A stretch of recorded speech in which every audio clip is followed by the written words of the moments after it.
علماء لیکلي دي یو کسو د مور او پلار یو ځای مور هسې په بچي مړی چې لا یو وي اوړه وله وخوري ټول د مور او پلار نو هغه بچي به تعلیم کو نو انجینیر ته جوړ شو انجینیر شو هغه بچي څه موده پس د بان ملک نوکرۍ راغلې دی بچي ورته اپلای وکړله د ده پکې نوکري وشوله دی راغې مور ته وایي مورې زما خو نوکري په بار ملک کې وشوه اوس پسې چل کي مور ورته وایي بچیا خپل ښځه او بچي دي بوځه او زه بار ملک ته زه چې ستا نوکري وشوله خو ګورې زمونږ غور به کوې ښه زمونږ غور به کوې زمونږ تپوس به کوې وي صحیح ده مورې کوم به تپوس ځکه چې تا ته پته ده چې تم یې پلار دې څوک نشته او دقه یو بچی مور به امر مجبوري بچي له اجازت ورکړو بچي لاړ سعودي کې د حرمینو خواته ډیوټي وشوله مکه مکرمه کې انجینیرینګ به یې کو وی چې کال به پوره شو نو رابلم حج به مې وکړو بس کال به مې مزدوري کول او حج به مې کو وی 12 حجونه مې وکړل 12 کاله دا عبادتونه ګورې ټول نښتي دي نښتي چې د مور رضا پسې وروستو نه وي وی هره پیره چې به مې حج کو ړه ته به مې دا اواز غونته راته چې حج دې نه دی قبول شوی بس فکر کې به ومه ړه ته به مې دا یو اواز راته چې حج دې نه دی قبول شوی داسې حرم شریف په غولي کې ناسم یو کس را باندې تیر شو ما ته یې ولې جاړې ما 12 مې حجونه وکړل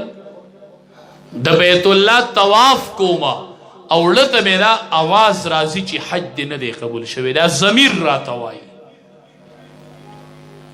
وی ما ته یې وی چې د کم ملک یې ما چې د پلانکي وی چې کله راغلی ما چې 12 کاله مې وشي وی چې ملک یې دې څوک شته ما وی چې او مور او پلار مې شته ما ته وی چې 12 کاله کې د مور او پلار تپوس کړی دی ما وی چې نه ما ته وی چې زما یو رایه د ټیکټ والا او لاړ شه د مور او پلار تپوس که شاید چې الله دې دا حجونه قبول کړي دا بوډا پلار چې کور ناست دی او د ده نفقه پتا لازم ده ته د ده تپوس نه کوې مه کوه حجونه او عمرې دا بوډۍ مور چې کور ناسته ده او نفقه یې پتا واجب ده مه کوه حجونه او عمرې مه کوه هسې ځان مه ستړی کوه بیړه کې مې دا خبره ډېره خوږه ولګېدله ټیکټ مې واغست راله چې خپل کلي ته راورسېدلمه نو کلي کې مې د پلار د نوم تپوس وکړو د خپل پلار نوم مې واغست چیګري کلي کې داسې کس هغه شتې وی خلقو راته وی چې هغه وفات شوی دی مې الله اکبر د پلار نه خو مې لاس اینځلي دي که ته کروڑ روپۍ راوړې که نه خو چې راشي او پلار دی نه ته په دې پیسو بیا څه کوې چې خوش یې کور یې مور پکې نه په دې پیسو څه کوې بیا ویړه کې ډېر خفه شوم چې پلار خو مې تلی دی په لاره را روان یم دا سوچ کوم چې دا مور به څنګه رضا کوم چې کور ته ورشم مور ته به وایم چې رضا شه ابه وایي چې نه رضا کېږم ځکه چې 12 کاله دې زما تپوس نه دی کړی او پلار دې مړ شوی دی وایي مور نه رضا کېږي دا هم څه خبره ده مور نه رضا کېږي وی چې دې تلوسه کې را روان یم چې کور ته راورسېدلم رانږدې شو وی چې وردنده شومه ومې کتل نو په کټ کې د اډوکو یوه ډانچه پاتې ده مور پلار مړ دی او مور دومره ضعیفه شوې چې د اډوکو ډانچه ده ډېر خفه شو ډېر ارمانونه مې وکړل اوس غلی ودرېدمه دې مور مې لاس اوچت کړي دي چې دا مور به ما ته کومه خیره کوي دې بچي ته ځان معلومي که نه دی چې جدا شي نو پته یې ورته وایي چې دا مور به مې اوس کومه خیره کوي دا ده ته ځان معلومي مور اووخه خو مور خیره نه کوي وی مور مې لاس اوچت کړي دي زه د شا د طرف نه ورنږدې شوم وایي چې یا الله زما هغه بچې روغ جوړ کور ته راولې مې ښه 12 کاله پس زما د مور لاس اوچتېږي وی الله زما بچې روغ جوړ راولې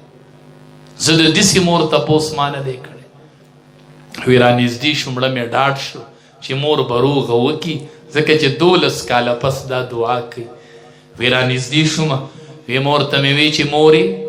الله دې دعا قبوله کړله زه اقه بچی رالم چې مور ته مې وی مور مې په ژړا شو مې مورې ولې؟ وی ما ته وی چې بچیا زما د سترګو نظر تلې دی، زه تا نه وینم. مور مې د سترګو نظر نه وویل. زه وایم مورې ستا بچی یمه. مور وی ما ته پته نشته دی، زه نه وینم چې ته زما بچی یې او که نه یې، ما ته پته نه لګي. زه وایم مورې یمه او مور وی زه تا نه وینم. څنګه به فیصله کوو چې زه ستا بچی یم؟ وی ما ته مې مور وی چې ما ته ته لږ راټیټ شه، ما ته به پته ولګي. وی چې ور ټیټ شوم او مور مې ښکل کړم، وی په چغو یې وجړل، وی چې الحمدلله ته زما بچی. ما مورې څنګه پته ولګېدله؟ وی چې بچیا ستا د سرمنې نه به یو بوی تو 12 کاله پس په ما باندې د خپل بچي د سرمنې بوی ولګېده.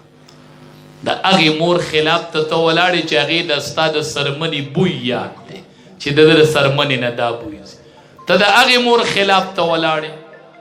د هغې مور خلاف کوي چې ستا د سرمنې بوی چې دی هغه هغې مور ته یاد دی او ته د هغې مور خلاف کوي. وی مور مې مړه شوله، دفن مې کړل او بیا لاړم چې حرمینو کې مې حج وکړو. 14 یو اواز مې د زړه ته وشو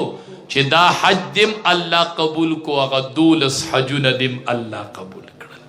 عزتمندو د مور او پلار دا مونږ چې څه دیني کارونه کوو په دې کې د مور او پلار د رضا ضرورت دی. ګرې که دا رضا نه وي نو عبادت به قبول نشي. زه کو هر څومره لرې ځم، که هر پله ځم، که هیڅ چاته نه وام خو مور ته وام، که هیڅ چاته نه وام خو مور ته وام. صرف ټلیفون وکم مورې نن به په دې طرف ځم، بس صرف چې تا ته پته. ډېر مراحل به داسې راغلي چې هیڅ چاته به مې نه ویلي خو مور ته به مې ویلي چې مورې په دغې طرف لاړم. دا مې نصیحت دی، دا مې وصیت دی،